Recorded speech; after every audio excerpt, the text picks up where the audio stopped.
கேசரி எப்படி செய்யறதுன்னு பார்க்கலாம். அதுக்கு தேவையான பொருள் கொஞ்சம் நெய், கலர் பவுடர், முந்திரி, 1 கிளாஸ் ரவை எடுத்திருக்கேன்.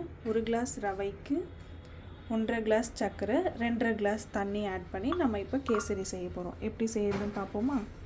ஃபஸ்ட்டு அடுப்பில் பாத்திரத்தை வச்சு முந்திரியை வறுத்து எடுத்துக்கலாம். நெய் ஊற்றி கொஞ்சமாக நெய் ஆட் பண்ணுறேன். முந்திரி மட்டும் ஃபஸ்ட்டு ஃப்ரை பண்ணி எடுத்துக்கலாம்.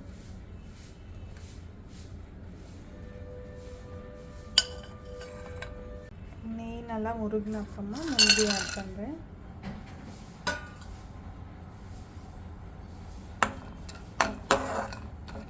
இந்த அளவுக்கு ஆன அப்புறமா நம்ம எடுத்து வச்சுக்கலாம். நெய்யில் நம்ம ரவையை போட்டு நல்லா ரோஸ்ட் பண்ண போகிறோம். இப்போ நல்லா ரோஸ்ட் ஆகிருக்கு. இதில் சுகர் ஆட் பண்ணிக்கலாம். கிளாஸ் ரவைக்கு 1.5 கிளாஸ் சர்க்கரை, 2.5 கிளாஸ் தண்ணி ஆட் பண்ணியாச்சு. இப்போது இதில் தேவையான அளவு கலர் பொடி ஆட் பண்ணிக்கலாம். உங்களுக்கு எந்த ஃப்ளேவர் வேணுமோ அந்த ஃப்ளேவருக்கு ஏற்ற மாதிரி ஆட் பண்ணிக்கோங்க.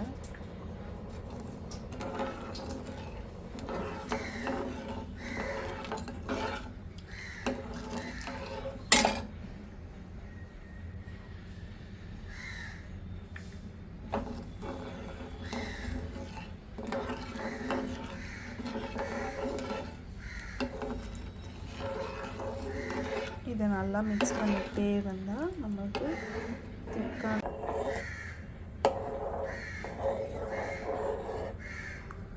இந்த ஸ்டேஜில் நம்ம ஃப்ரை பண்ணி வச்சதுக்கு முந்திரியை ஆட் பண்ணிக்கலாம்.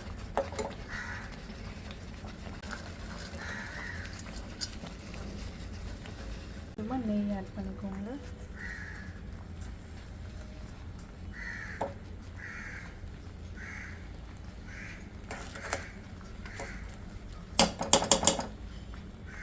பாருங்கள் எவ்வளோ கலர்ஃபுல்லாக கேசரி ரெடியாக இருக்குது. இந்த ஸ்டேஜ் வரப்போ ஆஃப் பண்ணிடலாம். அப்போ தான் ஆறுன அப்புறம் ரொம்ப கட்டியாக இருக்காது. Kesari is ready.